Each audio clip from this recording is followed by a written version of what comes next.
We are live. We are live. We are live.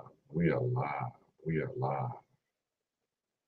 Okay. Okay. Need my timer going. Okay. Ask your questions.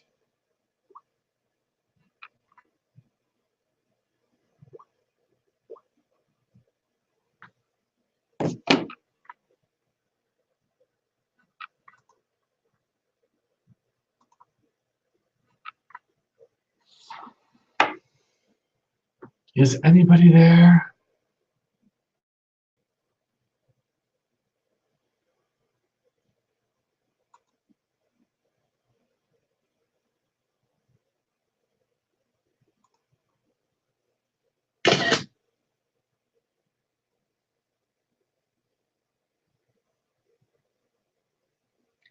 Okay, audience, type your question if you're there. Anybody there?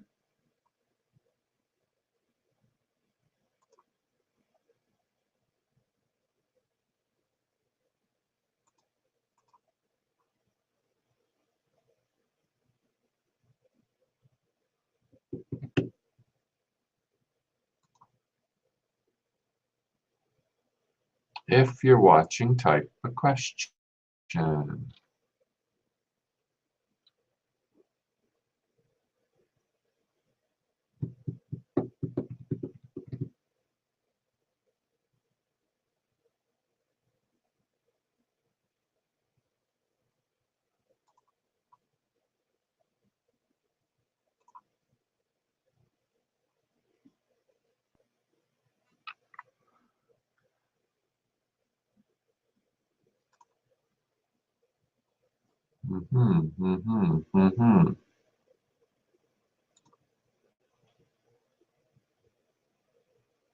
Anybody got a question? Trying to figure this out.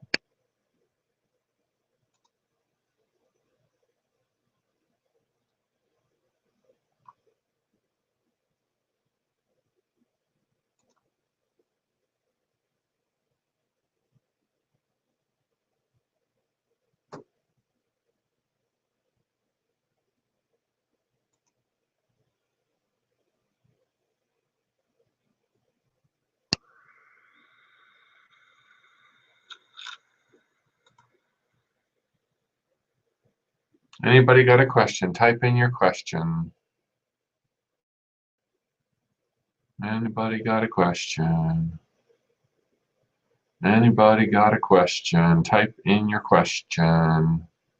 What am I doing wrong here? You are live, Mike. Hello. That's good. Click the select button to answer the question. Hey, Selena. Thank you for the message. I think I need to invite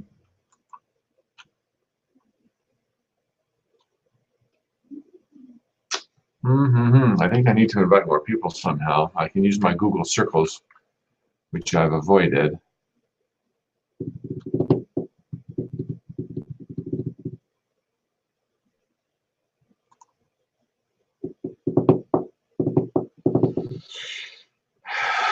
Okay, okay. Selena, you poor thing. You're probably the only one out there watching me right now.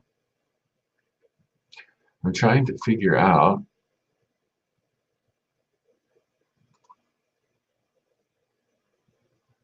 a minute ago it showed me how many people were watching. Now it's not showing me. Okay, so I'm gonna resort.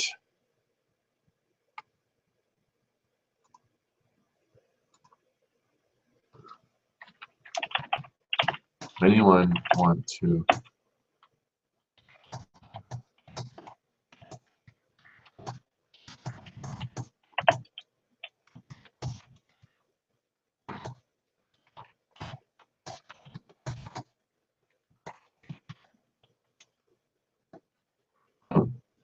I might bring some. Clicking the select button shows you the audience, which shows the audience which question you are answering and bookmarks it in the video for later. Okay, got it. Okay, Nadir, Aslam. Thank you for participating and showing up. Do you have a question about anything? Where are you from?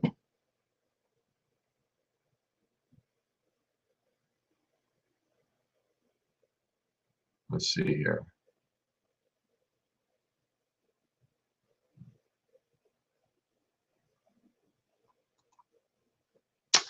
Yeah, I'm just learning the ropes here. This is the test, but I am answering questions. So if you have a question, anybody, type in your question. I would love to answer it.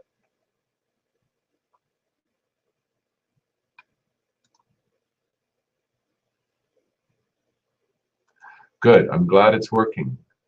You got a question? Rebecca, can I help you?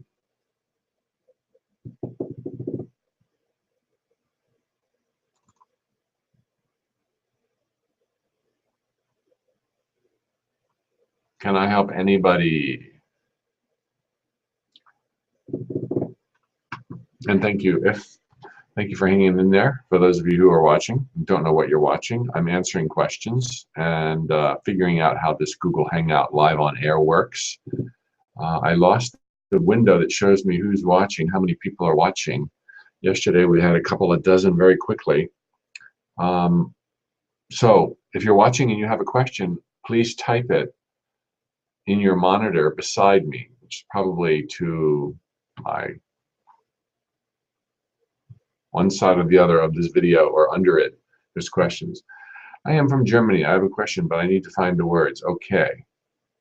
Hi, Mike, and good morning. Are you coming back to the West Coast soon? Hi, Jessica. I hope to be coming back to the West Coast soon. I will be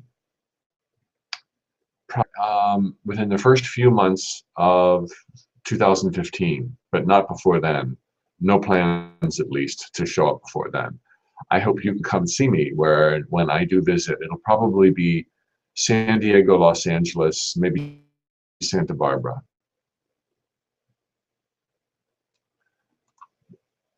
All right, I'm starting to see questions. Well, thank you, Rebecca Hall. I am grateful that I get to write not only the notes from the universe, but to you.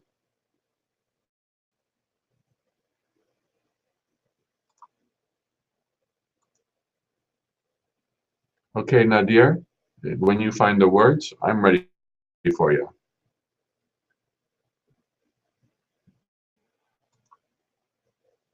Okay, Selena, I am in Orlando, Florida, where dreams really do come true.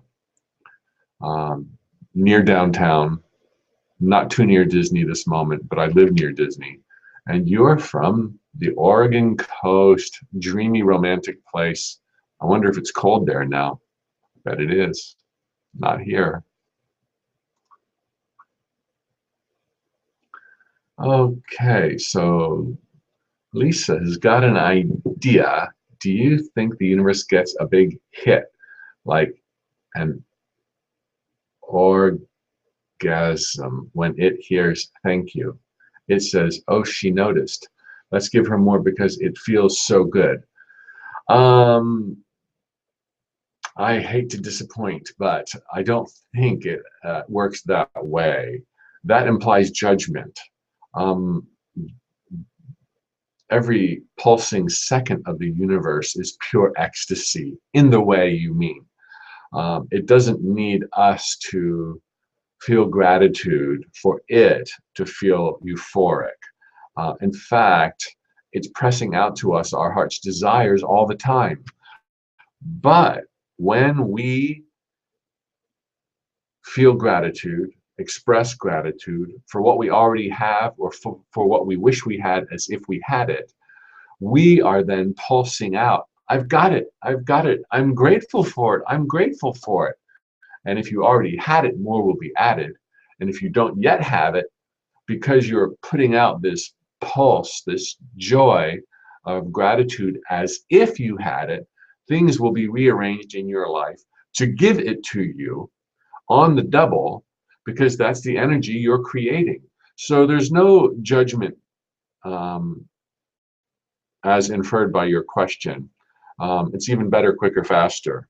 The euphoria that the universe feels is already there all the time. And when we give thanks in advance for what we want as if we've received it, we are creating that vibration that we have received it, and so we will. No judgment, just like attracting like. Great question, Lisa. Okay, so now I've got a question from Nadir. I really believe that my thoughts and dreams will be real, but due to a relationship that didn't work, unfortunately, I ask myself, why is happiness not here right now? Am I doing something wrong? Oh my gosh, I know, unfortunately, well, the pain of loss that you're probably now feeling. Most people do it one way or another in their life, to one degree or another. But relationships are all about the adventure of life, and adventure is all about challenge. And so if you choose to have relationships, and we all do because they're so great, the upside is so amazing, there's going to be bumps and surprises. This is not a reflection of you doing anything wrong.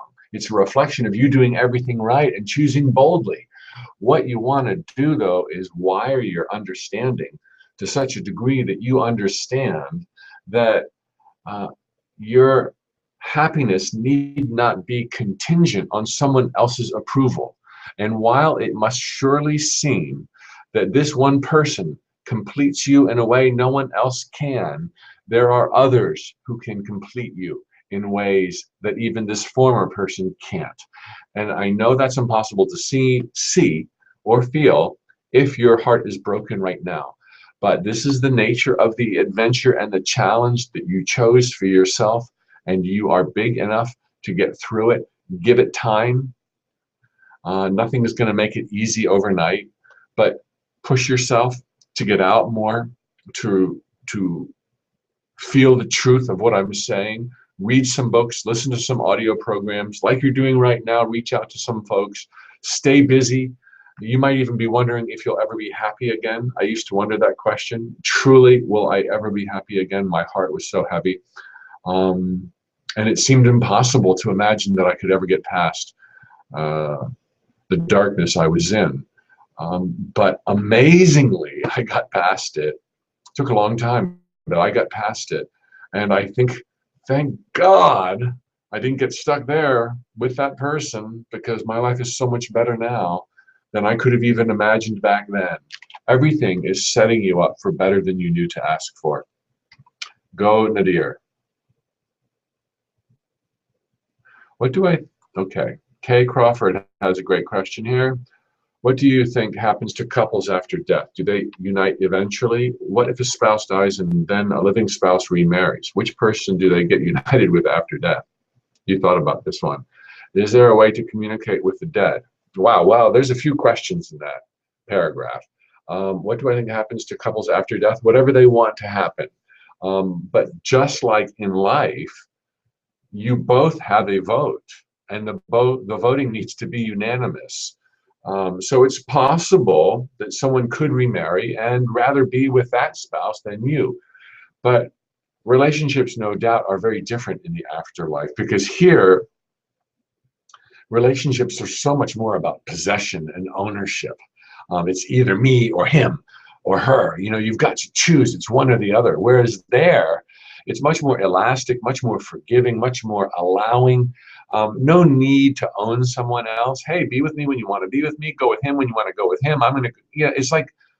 It's such a different playing field than what we now think of as reality. We live in this linear dimension where it's have or have not. There are simultaneous tracks playing out. So it's not even truly a fair question to ask, because the answer at once is heartbreaking, but yet misleading. We are all eternal. There is no such thing as separation. Part of the question there is what happens when there's a separation, or from death or choice. There is no separation. Love is forever. And we can go back in time, forward in time, take a tangent time, parallel time, be with more than one person, and still be and still have a unique time. So Thanks for thinking that through so much. And how do you communicate with the dead? Um, there's lots of ways. Just be still, go within, ask them a question, hear their answer. It's not going to be with your ears. You can use temporarily the props or the tools of other people, psychics per se, but always be careful with psychics because sometimes they have an agenda and others are amazing.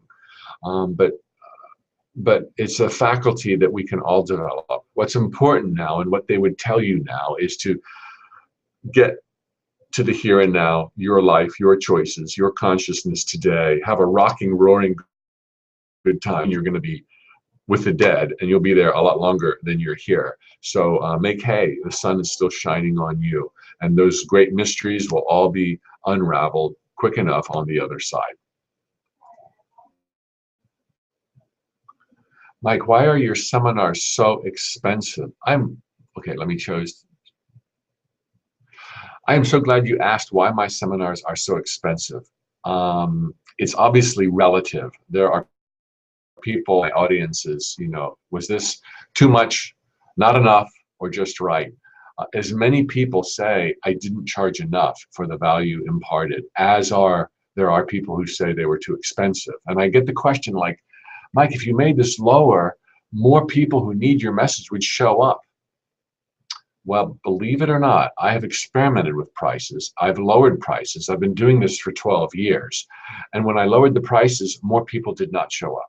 When I raised the prices, more people did not show up. It's like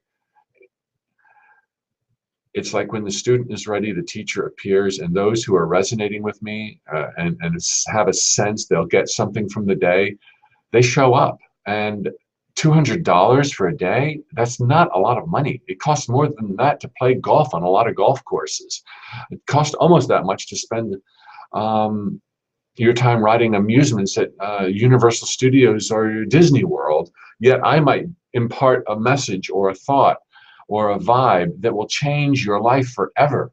So $200, it's relative, but in my mind, it's cheap. And in my mind, it's about where I need to be, given my attendance figures, to be able to make a living at this stuff. There might be the impression out there that when you figure it all out, automatically have money. Well, you do, but you still have to cast your bread upon the water, and this is how I do it. And it's how the notes from the universe are free. They take a lot of time. It's how this website is free. That takes a lot of time. It's how I'm able to pay my staff. So I think I probably made my point. I'm glad for the question. There we go. Thank you, Shelley. Some more questions. This is cool, man. Can you okay. Ashley G. Can you reincarnate as pets and vice versa? Or for that matter, can you come back as a tree or something else? I know that you can come back in different time periods and such. Just wondered if we could change body forms as well. Intuitively, I would say there'd be no point, but perhaps more on point for your curiosity. I remember distinctly reading the Seth material dictated by the late Jane Roberts. So this idea that I'm going to relay to you is from Seth, dictated by Jane Roberts. There's many great Seth books by Jane Roberts, a dozen or 2 dozen. Go to Google, go to Amazon right now and you can buy some. Seth says that, we do not ever reincarnate as animals. We are on this, think of your life now. You want to learn, you want to grow, you'd want to adventure. The type of adventures and challenges that await you, the type of things that would thrill you, are not going to thrill you in an animal's body with an animal's mind. That's a whole nother track. Okay, and if you're on the human track, you're not going to change tracks because there's too much awesome on the human track to change tracks. But Seth does say that a fragment of your energy, I don't know what that means, but a fragment of our soul energy may choose to lull about in a lifetime, perhaps as a tree. That does not mean you would reincarnate as a tree. And for that matter, I'm sure you could probably loan or implant a spark of your energy, or your soul might do that. as an animal. But that does not mean you would reincarnate as an animal. I think intellectually we can confirm what Seth talks about, that we wouldn't do that. You know, a person does not become a tree. It might project its consciousness into a tree for a moment or for a millennia, but that doesn't mean that they would be a tree or become a tree or reincarnate as a tree. So, really cool question. We could probably project our consciousness into a rock, but why would we? And if we did, it wouldn't mean we reincarnated as a rock. Okay. Cool. Great question. Next question is, okay, I didn't select Nadir when I answered his question, but I did answer his question. There are no more questions pending. It has been about 20 minutes, so I think I'm going to end this. I achieved most of what I wanted to do in this test. I hope you were able to ride along. One more question. All right, Nadir. I think I can see now why the universe led me to this path. Ooh, wise man. And when you have the perspective you now have, Nadir, you realize that there are no bad things in time and space, because everything sets you up for even better. And while that doesn't mean there aren't these things, there are. Even those set us up for even better. All right, so Craig has a ridiculous question. I know I'm afraid of being grateful and appreciative about the things in my life because I'm afraid of them being taken away.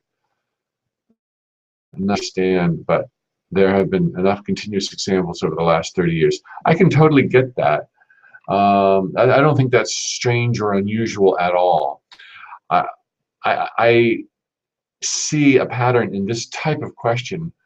I've seen this type of question, I should say, over the last 14 years that I've been answering questions, where people feel like, look, I've made a certain level and then I lose it. I make another level and then I lose it. I make another level and I lose it. It's like you're not making levels and losing it. It's like you had mastered a certain area. So then you opened up to bigger designs, bigger desires, and bigger desires always brings about new challenges. You wouldn't want to be, how did I phrase it in Infinite Possibilities? Rich, dumb and rich forever. You know, once you're dumb and you become rich, you want to be rich and smart. And in the process, you might have, lost some money, but you are building this foundation, this fortress, this rock that is way more than you realize compared to when you started out. And you are poised now for even greater than you knew to wish for when you started out.